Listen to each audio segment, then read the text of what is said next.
보이는 세상은 실제가 아니다. 카를로 로벨리의 존재론적 물리학 여행. 카를로 로벨리 지음, 김정훈 옮김, 이중원 감수. 저자의 말. 연구자로 살아오는 동안 친구들과 주변에 호기심 많은 사람들이 양자중력 연구가 뭐 어떤 건지 설명해 달라는 요청을 제게 해왔습니다. 공간과 시간에 관해 새롭게 생각하는 방식들을 연구한다는 것이 어떻게 가능하지? 이러한 연구에 대해 대중적으로 설명해주는 책을 써달라는 요청을 저는 계속해서 받아왔습니다. 우주론이나 끈 이론에 관한 책들은 넘쳐나지만 공간과 시간의 양자적 본성에 관한 연구, 특히 루프 양자중력에 관한 연구를 소개하는 책은 아직 없었기 때문입니다. 그러나 저는 연구에 집중하고 싶었기 때문에 오랫동안 주저했습니다. 그러다 몇 년 전에 이 주제에 대한 전문 서적을 완성하고 나서 이제는 대중적인 책을 쓸 단계가 되었다고 느꼈습니다. 많은 과학자들의 공동 작업 덕분에 이 분야가 충분히 성숙했기 때문입니다. 우리가 탐험하는 세계의 풍경은 정말 매혹적이잖아. 왜 그걸 숨겨두겠어? 하고 생각했죠. 하지만 저는 여전히 이 기획을 미루었습니다. 머릿속에서 책이 보이지가 않았거든요. 시간과 공간이 없는 세계를 어떻게 설명하지? 2012년 어느 날 밤 이탈리아에서 프랑스로 혼자 운전하면서 돌아오다가 저는 시간과 공간의 개념들이 계속 수정되어 가고 있는 양상을 이해하기 쉽게 설명하는 단 하나의 길은 아예 처음으로 돌아가 이야기를 시작하는 것임을 깨달았습니다. 그러니까 데모크리토스에서부터 시작해 쭉 거쳐서 공간의 양자들까지 가는 거죠. 어쨌든 저는 이야기를 그렇게 이해하니까요. 저는 운전을 하면서 머릿속에서 책 전체를 구상하기 시작했는데 점점 흥분이 커져가다가 경찰의 사이렌 소리를 듣고 차를 세우고서야 생각이 멈췄습니다. 이탈리아인 경찰관이 정중하게 묻더군요. 그렇게 속도를 높이다니 미친 게 아니냐고요. 저는 그에게 내가 오랫동안 찾던 아이디어를 막 발견해서 그랬다고 설명했습니다. 경찰관은 딱지를 떼지 않고 보내주면서 내 책에 행운을 빌어주었습니다. 그게 바로 이 책입니다. 이 책은 2014년 초에 이탈리아어로 출판되었습니다. 저는 얼마 뒤 한 이탈리아 신문에 기초 물리학에 대한 글을 몇 번 기고했습니다. 유명 이탈리아 출판사인 아델피에서 그 글들의 내용을 확장해서 책을 내보자는 제안을 해왔습니다. 그렇게 해서 출간된 작은 책이 모든 순간의 물리학이었는데 놀랍게도 국제적인 베스트셀러가 되었고 덕분에 전 세계의 수많은 훌륭한 독자들과 소통할 수 있는 멋진 통로가 열렸습니다. 모든 순간의 물리학은 지금 이 책 이후에 쓴 것으로 이 책에서 찾아볼 수 있는 몇 가지 주제들을 종합한 것이기도 합니다. 모든 순간의 물리학을 읽고서 더 많은 것을 알기를 원하는 분, 그 책에서 소개한 이상한 세계를 더 깊이 여행하고 싶으신 분은 이 책에서 더 많은 것을 발견할 수 있을 것입니다. 이 책에서 기존에 확립된 물리학에 대해 설명하는 부분은 제가 이해하는 특정한 관점에서 제시된 것이기는 하지만 대체로 논란의 여지는 없습니다. 하지만 양자중력에 대한 현재의 연구를 기술하는 부분에서는 그 분야에 대한 제 나름의 이해를 제시했습니다. 이 부분은 우리가 이미 이해한 것과 우리가 아직 이해하지 못하는 것 사이의 경계지대이고 합의를 이루기에는 아직 먼 부분입니다. 동료 물리학자들 몇몇은 내가 여기에 쓴 내용에 동의하겠지만 다른 학자들은 동의하지 않을 것입니다. 지식의 미개척 영역에서 진행되는 연구가 다 그렇기는 하지만 그래도 저는 솔직하게 밝혀두고 넘어가고 싶습니다. 이 책은 확실한 사실들에 관한 책이 아닙니다. 이 책은 미지를 향해 나아가는 모험에 관한 책입니다. 요컨대 이 책은 인류가 해온 가장 눈부신 여행 가운데 하나를 기록한 여행기입니다. 그것은 실제에 대한 우리의 제한되고 편협한 시각에서 벗어나 사물의 구조에 대한 점점 더 광대한 이해로 향해 가는 여행입니다. 비록 완전치는 않지만 사물에 대한 우리의 상식적 시각에서 벗어나는 마법 같은 여행입니다. 마르세유에서 카를로 로벨리. 들어가는 말. 해변을 따라 걸으며. 우리는 우리 자신에게 사로잡혀 있습니다. 우리의 역사, 우리의 심리, 우리의 철학, 우리의 신들을 연구합니다. 우리의 지식 대부분은 인간을 중심에 놓고서 그 주위를 돕니다. 마치 우리가 우주에서 가장 중요한 존재라도 되는 것처럼 말이죠.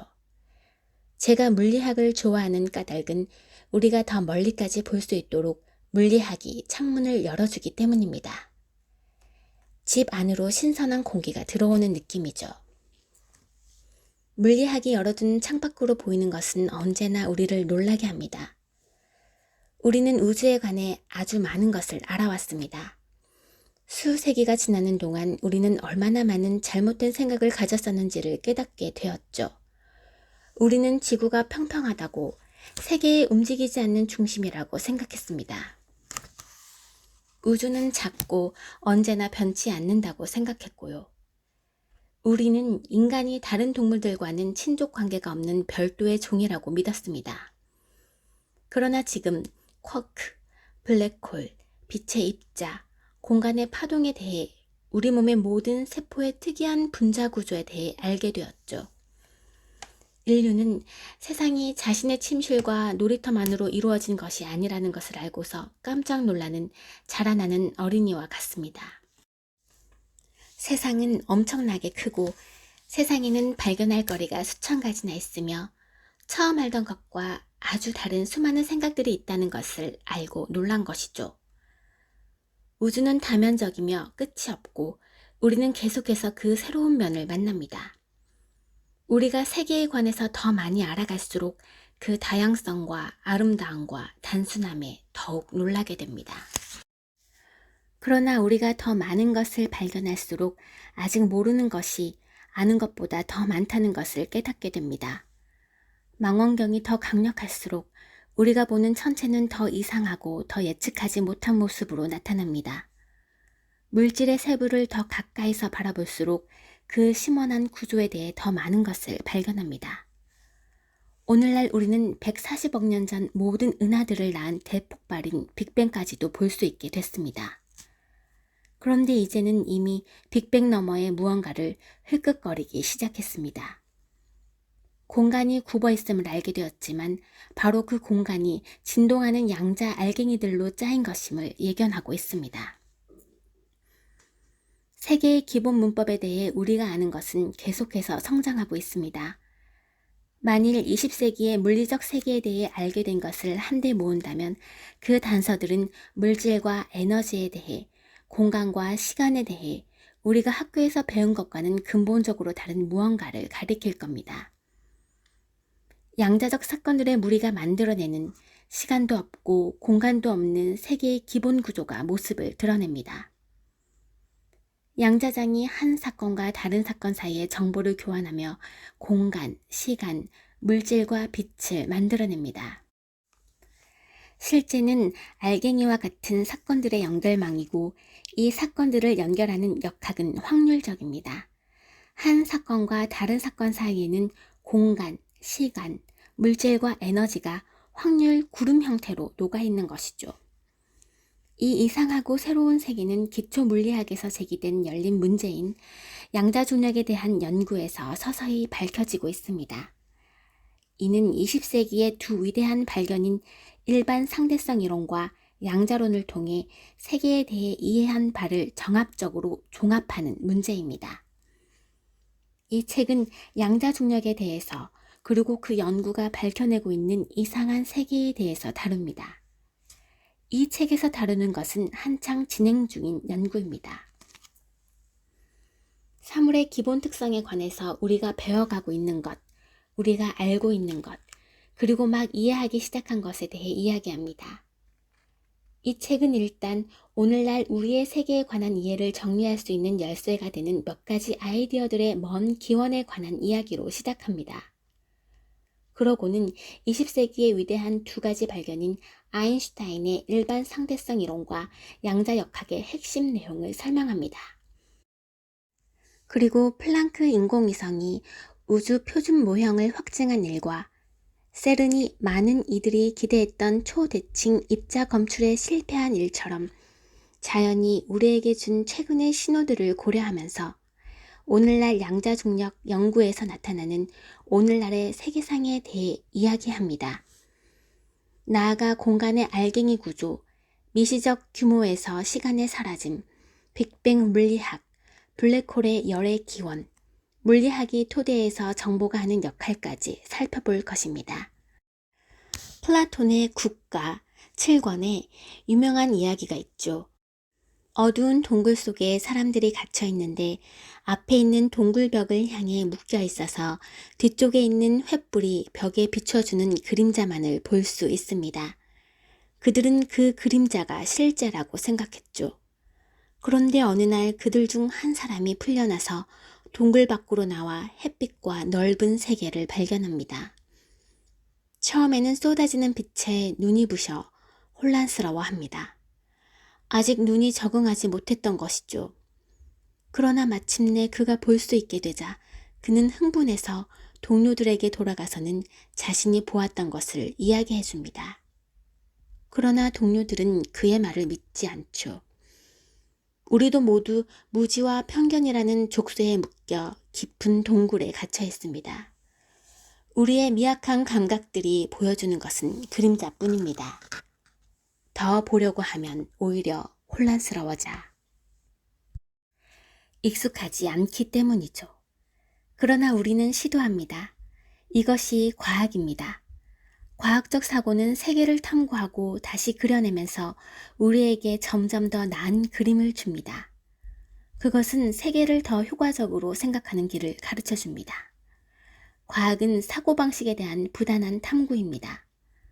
과학의 힘은 선입견을 무너뜨리고 실제의 새로운 영역을 밝혀내고 세계에 대한 새롭고 더 강력한 이미지를 만들어내는 예지적 능력이 있습니다. 이러한 모험은 축적된 지식 전체에 의존하지만 그 모험의 정수는 변화입니다. 더 멀리 보세요. 세계는 끝이 없고 무지갯빛입니다. 우리는 가서 보기를 원합니다. 우리는 세계의 신비와 아름다움에 푹 빠져 있고 언덕 너머에는 아직 가보지 못한 지역이 있습니다. 우리가 광대한 무지의 심연 위에 매달려 불안정과 불확실 속에 있다는 사실이 삶을 헛되고 무의미한 것으로 만들지는 않습니다. 오히려 삶을 더 소중한 것으로 만들죠. 저는 이러한 모험의 놀라움을 전해주고 싶어서 이 책을 썼습니다. 물리학을 알지는 못하지만 세계의 기본적 짜임새에 대해 오늘날 우리가 무엇을 이해하고 무엇을 이해하지 못하는지, 그리고 우리가 어디를 찾고 있는지를 알고 싶어하는 독자들을 위해 이 책을 썼습니다. 그리고 물리학의 관점에서 바라본 실제의 광경에 숨 막힐 듯한 아름다움을 전하고자 이 책을 썼습니다. 또한 저는 세계 곳곳에 있는 여행 동무들인 동료 연구자들과 이 여정에 함께하고 싶어하는 과학에 대한 열정을 지닌 젊은이들을 위해서도 이 책을 썼습니다.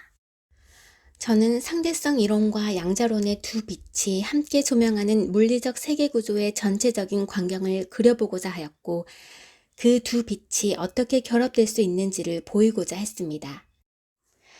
이것은 단지 기존의 사실을 널리 알리려는 책만은 아닙니다. 이것은 추상적인 전문 용어 때문에 전체적인 조망이 어려운 연구 분야에서 하나의 정합적인 관점을 만들어내려는 책이기도 합니다. 과학은 실험, 가설, 방정식, 계산, 그리고 긴 토론으로 이루어져 있지만 이것들은 음악가의 악기처럼 그저 도구일 뿐입니다. 결국 음악에서 중요한 것은 음악 그 자체이고 과학에서 중요한 것은 과학이 제시하는 세계의 이해입니다. 지구가 태양 주위를 돈다는 발견의 의미를 이해하기 위해서 코페르니쿠스의 복잡한 계산을 이해할 필요는 없습니다. 지구의 모든 생물들이 같은 조상을 가지고 있다는 발견의 의미를 이해하기 위해서 다윈이 쓴 책의 복잡한 논증들을 따라갈 필요는 없습니다. 과학이란 점점 더 넓은 관점으로 세계를 읽는 일이니까요. 저는 이 책에서 세계에 대한 새로운 이미지를 찾는 일의 현재 상태를 그 본질적인 마디들과 논리적 연결에 초점을 맞추면서 제가 이해한 대로 이야기하려 합니다. 이 책은 그런데 사물들이 진짜로는 어떻다고 생각해? 하고 묻는 친구에게 제가 해줄 이야기입니다. 긴 여름밤 해변을 따라 걸으면서요.